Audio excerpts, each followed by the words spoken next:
Hello once again, and Tony here, and as promised, here's my review of Placido Domingo, Roman Heroes, which I caught during my flight from London to Toronto. And on the podium of this album was Eugene Cohn, alongside the National Philharmonic Orchestra and the Ambrosian Opera Chorus. Now, Placido Domingo is yet another one of my most favorite tenors of all time.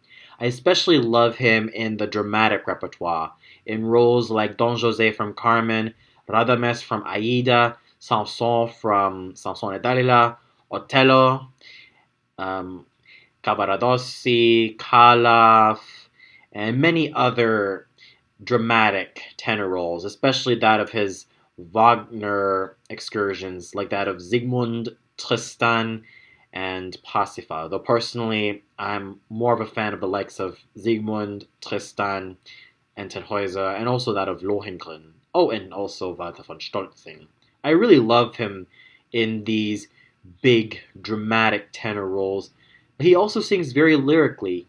In fact, after his beginnings as a baritone, he started out as a lyrical tenor and then gradually moved up to the spinto repertoire and then a dramatic tenor for many years until recently he has been singing as a dramatic baritone, or more generally a baritone.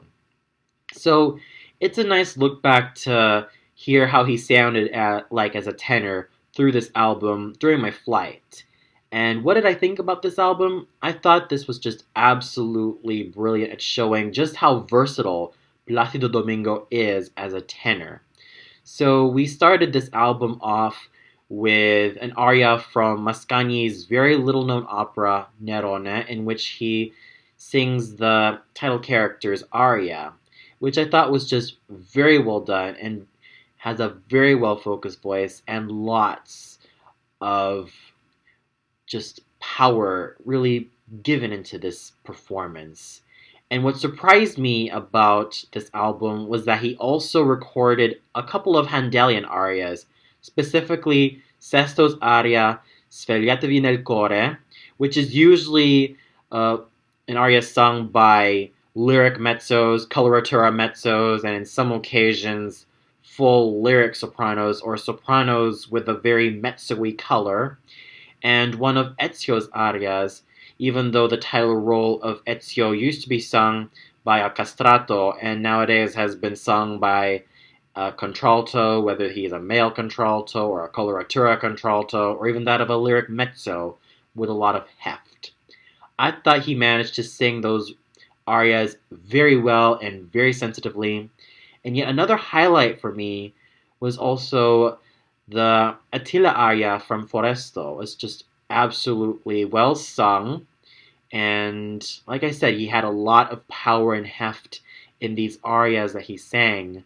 And not to mention a lot of lyricism, especially evidenced in the aria that he sang as Berlioz' Benvenuto Cellini. It was just absolutely gorgeous. And to top it all off, we had E Lucevan le Stelle, which was just sung with so much beauty and just so much. It was just so beautifully sung all around. So overall, if you're a fan of Placido Domingo, this is a must.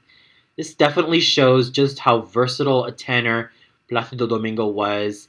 And I actually look back at this album with a certain fondness since, well, nowadays Domingo has been making his mark not just as a conductor, musical director, but nowadays in terms of singing as a baritone. So, and also the technical parts of it, the arias are absolutely well tracked, with the recitatives and the arias being in one track, which I absolutely really like. So I'm going to give this album a well-deserved 5 out of 5 stars. There was no flaws whatsoever, and it's very interesting to hear what he really sounded like in these Handelian arias, even though I'm not really a huge fan of those, fan of him singing those arias. I still really have a soft spot for this album, so go listen to it while you still can. Well, that's all for now. So tune in later where I review The Greatest Tenors of the Century, which is a compilation album of various tenors singing different arias from different composers. So until then, see you later, everybody.